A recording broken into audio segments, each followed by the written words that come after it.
And Willie, guys, since Donald Trump was saying that China and President Xi were doing such an incredible job, at the same time, his own doctors and scientists were complaining that they were actually not cooperating at all, would send us no samples that we needed that would help us create a vaccine, start that process, or start a process to testing, while the president continued to praise China and said everything was going to work out well for the United States, something that he said, my God, he said that into March. Well, yesterday in New York City, we passed the 10,000 dead mark in New York City. Yeah. And, of course, well over 20,000 in the United States after Donald Trump said everything's going to work out well in January. He said, don't worry about it. It's going to magically go away in February. I'm going to go away in April. Was saying that in February. And in March, he was still saying, don't worry, we've got this all under control. Here we are in the middle of April when the president said this was going to magically go away. And we had our most number of deaths in April, the deadliest day. God. And now we're almost at 30,000 deaths, Willie.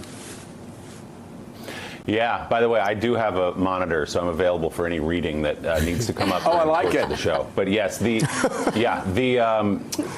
number yesterday is something we talked about actually in New York City just yesterday. You and I were talking about how we don't actually know the number of dead, and it's probably far greater than we think it is because, or at least than has been reported, because people are dying at home. They're not dying in hospitals, and we got to look into some of those numbers yesterday. As 3,000 deaths now have been recorded in the U.S.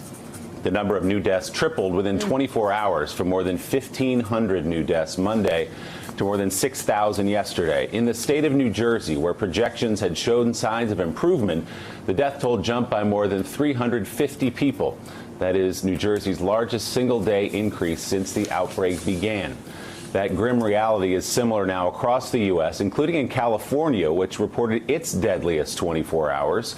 COVID-19 deaths gripping Washington, D.C., Maryland, and Virginia, spanning 61 deaths across that metro area. Louisiana's fight against the virus is similar. The growing hotspot now has become the fourth state to exceed 1,000 coronavirus deaths. The fatality rate there nearly doubled in the span of just one day. And as I said, New York City's death toll, Mika, exponentially shot up by more than 3,700 victims yesterday after officials included those who never tested positive for the virus while they were alive, but now are presumed to have died from it. Just that increase alone has boosted the total number of deaths in the U.S. nearly 17%. Already the virus epicenter of the world, New York City's towering death toll has now crossed 10,000. Despite noting a net decrease in total hospitalizations, Governor Andrew Cuomo tallied an additional 778 deaths to the state's staggering number. Governor Cuomo also vowed not to engage in a fight with President Trump over when to reopen New York State. Sometimes it takes more strength, frankly, to walk away from a fight than engage it. The president will have no fight with me. I will not engage in it. I've sat here every day for 44 years asking New Yorkers to remember that this is not about me, it's about we. This is no time for politics, and it is no time to fight. I put my hand out in total partnership and cooperation with the president. If he wants a fight, he's not going to get it from me. Period.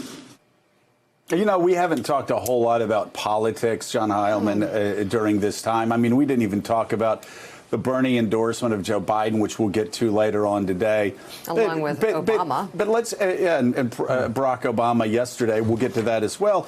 But just the politics of this for Donald Trump are so bad, and it's not just because of the pandemic. And it's not even because of just all of the really stupid things he said from the very beginning. All the wishful thinking, the anti-science things that he said, the pro-China, just the kowtowing to China and President Xi from the start. And then the next day calling it the Wuhan virus, and the next day kowtowing to President Xi again. Forget all that. It's the daily briefings. I mean, I don't think the media should run the daily briefings, but it's not because I'm afraid they're helping Donald Trump. They're not news, but they're actually hurting Donald Trump day in and day out. People see Cuomo. Even lifelong Republicans tell me, they look at Cuomo and they're like, God, there's a leader. Why can't Donald Trump stop tweeting? Why can't he shut his mouth? Why can't he just do his job? Obviously, those are all rhetorical questions. He can't do it.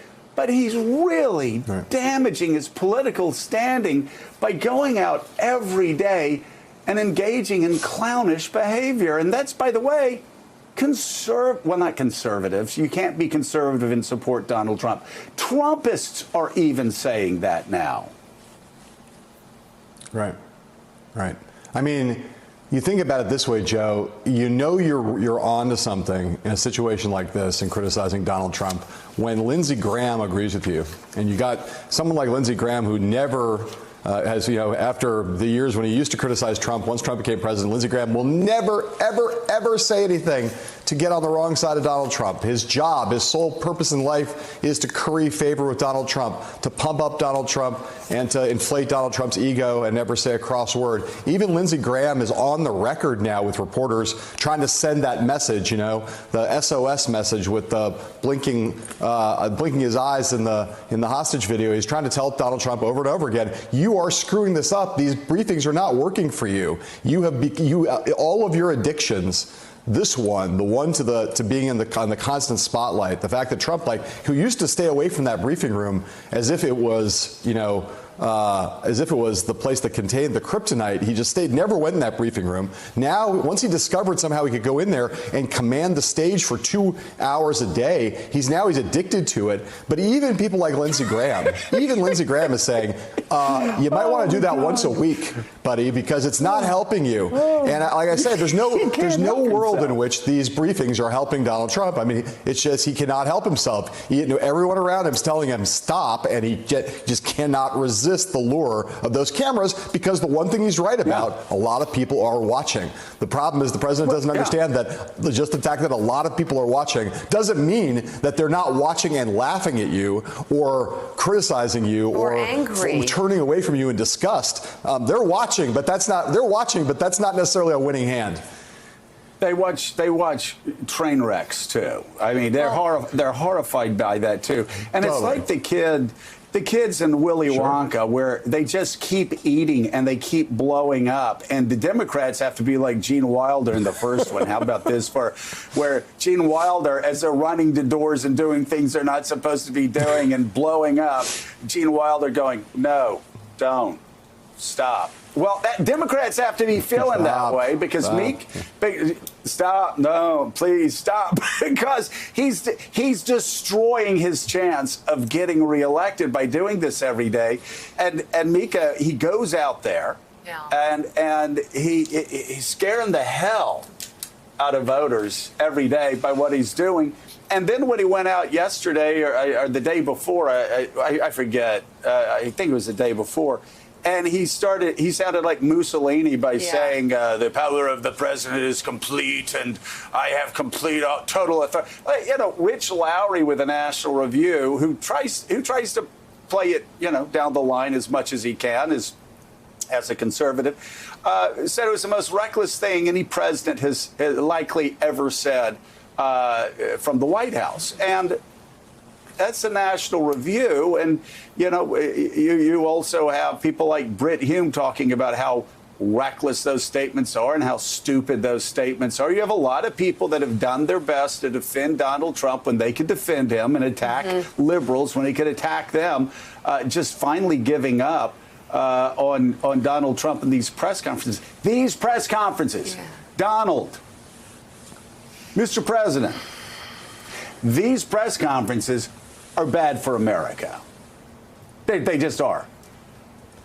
But also, they're bad, actually, for your political standing. Your polls aren't dropping because of the asinine things you said in January and February and March. They're not dropping because a pandemic has come to America. They're dropping, Mr. President, because every night you go on and you show how small you are. You show that by your words, you're not obsessed with Americans who are dying and suffering. You're not obsessed on making Americans safe and letting them return to work. You're obsessed with yourself. Not about the loss of life. Yeah, but anyway. Which is something that's sorely missing It's why it's damaging him politically. Well, and I mean, you talk about Trumpists or, you know, Lindsey or Brit Hume, but I gotta think about the Trump supporter who works in a factory that is closed, whose wife might be feeling like she might have symptoms, who wants to get a test. And then they hear the president every night saying, we have more tests than any country in the world. We've done 3 million tests. But yet, when they call trying to get a test, there's no test. And they're scared. And they don't know when the next paycheck is going to come in. And they're watching these. They're not feeling like it's a clown show. They're feeling angry. They're feeling forgotten. These are Trump's people. They can feel this. They can see the lies for themselves. Thanks for checking out MSNBC on YouTube, and make sure you subscribe to stay up to date on the day's biggest stories. And you can click on any of the videos around us to watch more from Morning Joe and MSNBC. Thanks so much for watching.